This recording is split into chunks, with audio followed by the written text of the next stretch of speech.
Good evening, everyone. This is the Kindergarten Rocks channel here. This is no longer the Transport 3 channel. If y'all are wondering why I changed my YouTube channel, this is now the Kindergarten Rocks channel. So before I start this, those of y'all who may have not noticed, I bought this at the dollar store today. I want you to do a quick little assignment with me. Can you follow this with your eyes without moving? If you do, then we will wish you congratulations.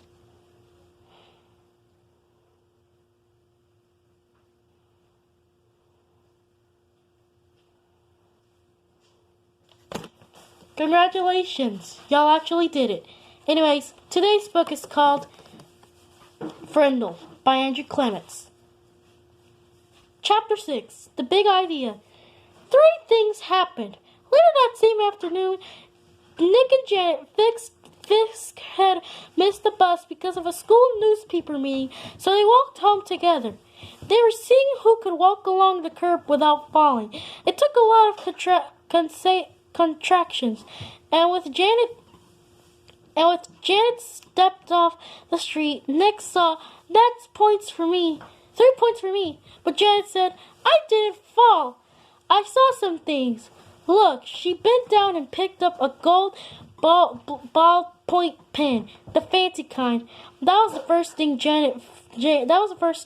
Janet finding the pen. They got back on the curb, and Nick followed Janet, putting one foot carefully in front of the others on the narrow concrete curb. And while he stepped along, he thought back over that school day, especially about his report and what Mrs. Granger had said about words at the end of the period. Finally sank in. And that was the second thing. Understanding what Mrs. Granger had said.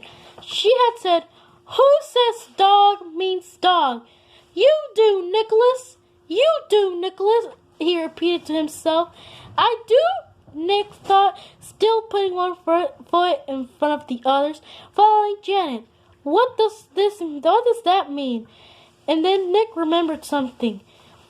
When he was about 2 years old, his mom had bought one of those unbreakable cat seats players and a bunch of sing-along tapes. He had loved them, and he played them over and over and over and over. He would carry the tape and play to his mother on his big brother or his father and bang them together and say, "Guala, guala, guala," until some put the cat seats in the machine and turned it on. And for 3 years, whenever he said "guala," his family knew he wanted to hear those pretty sounds made with very voiced instruments. And then when Nick went to preschool, he learned that if he wanted his teacher or the other kids to understand him, he had to use the word music. But guala meant that nice sound to Nick, because Nick so who says guala means music? "You do, Nicholas." "No fair," yelled Janet. They were at the corner of their own street, and Nick had bumped into her completely, absorbed in his thoughts. Janet stumbled off the curb, and the gold pen in him clattered onto the street. "Sorry, I didn't mean to, honest," said Nick. I just wasn't watching here. Nick stopped over and picked up the pen and held it onto her. "Here's yours."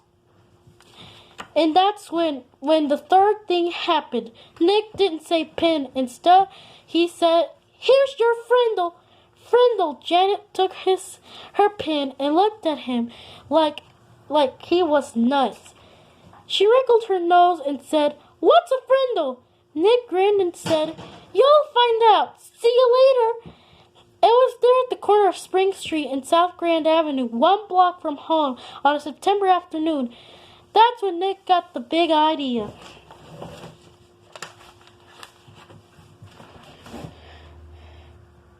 And by the time he had run down the street and up the steps through the door and upstairs to his room, it wasn't just a big idea. It was a plan, a whole plan.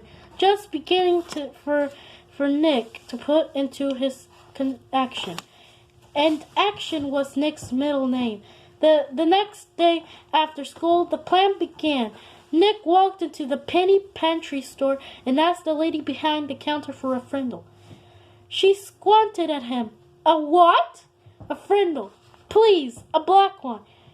And Nick smiled at him.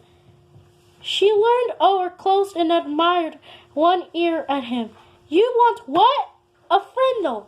And that time Nick pointed at the ball print pins behind her on the shelf. A black one, please. The lady handed Nick the pin. It handed her the 49 cents. Said, thank you, and left the store. 6 days later, Janet stood at the corner of the penny pantry, same store. Some lady John had come in the day before, and Pete the day before that, and Chris the day before that, and Dave that day before that. Janet was the 5th kid that Nick had sent there to ask the woman for a Frindle.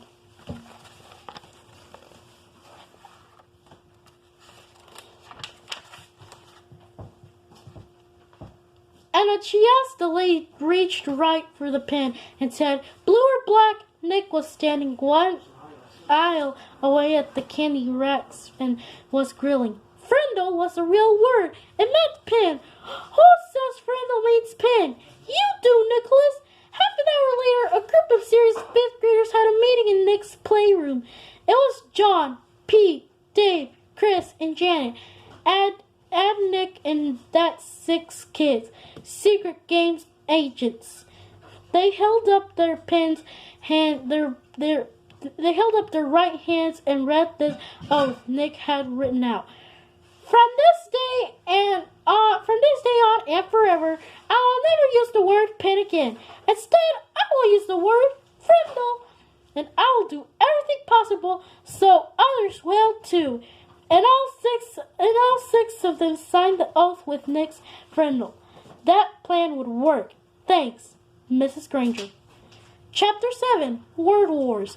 School was the perfect place to launch a new word, and since there was a major historical event, Nick wanted it to begin in exactly the right class. 7th period, Language Arts. Nick raised his hand first, then after the bell rang and said, Mrs. Granger, I forgot my Frindle. Sitting 3 rows away, John blurted out, I have an extra pen, one you can borrow, Nick.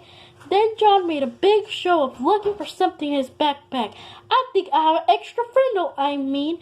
I told my mom to give me 3 or 4. I'm sure I have an extra Frindle in here yesterday, but I must have taken it. Wait, oh yeah? Here it is.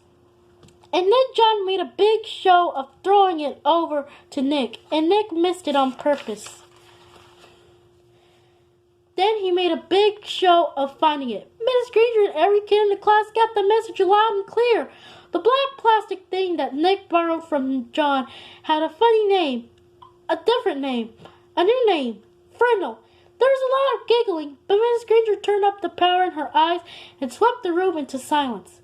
And the rest of the class went by according to plan, her plan. As everyone was leaving after class, Mrs. Granger said, Nicholas, I'd like to have a word with you, and she embraced the word. Nick's mouth felt dry, and he gulped, but his mind stayed clear. He walked up to her desk. Yes, Mrs. Granger, it's a funny idea, Nicholas, but I will not have my class disrupted again. Is that clear? His eyes were lit up, but it was mostly light, not much heat. Idea. What idea? Asked Nick, and he tried to make his eyes as blank as possible. You know what I mean, Nicholas.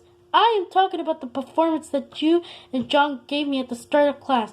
I am talking about this, and she held up her pen, an old Maroon fountain pen with a blue cap. But I really didn't have a Frindle with me, said Nick, amazed at his own bravery, and hiding behind his glasses.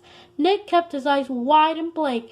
Mrs. Granger's eyes flashed and then narrowed, and Her lips formed a thin, hard line. She was quiet for a few seconds, and then she said, I see very well that I guess we have nothing more to discuss today, Nicholas. You may go. Thanks, Mrs. Granger, said Nick.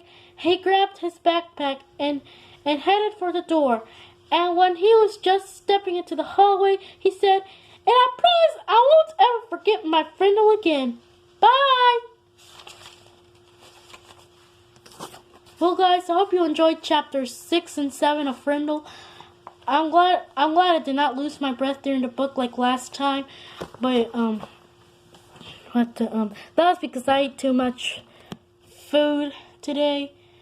But anyways, we will have our introduction to our new channel in a few minutes, so hope you be able to join us. But in the meantime, y'all have a good night, and we'll see you tomorrow. Bye.